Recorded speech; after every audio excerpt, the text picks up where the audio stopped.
কি বিক্রি বাদাম মাখা।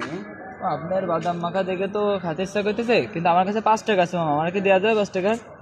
5 টাকা তো আসলে দেওয়া যায় না এখনই, আপনার কাছে যখনই 5 টাকা আছে তখনই আর কি করা যাবে, ফিরাই দিলেই তো কষ্ট পাবেন, এর জন্যই 5 টাকা দিতে হচ্ছে বুঝছেন। আসলে 5 টাকার ছিলা বাদাম তো দেওয়া যায় না।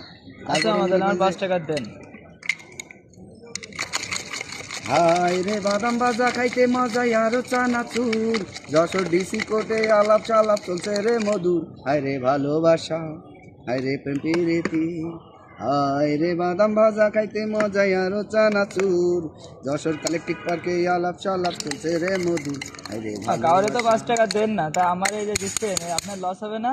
এখন মনে করেন যে ওই যে আপনি একটা কথা আগে বললেন যে আমার কাছে নেই, এখন নেই যে বলে তার ফিরিয়েও দেওয়া যায়, যার কারণে এখন দিতে হয় বুঝছেন। তাছাড়া কি করবো কন। আপনার কথা শুনে মনটা ভরে গেল বুঝলেন মামা, আপনার হাসিটা একটু দেখি।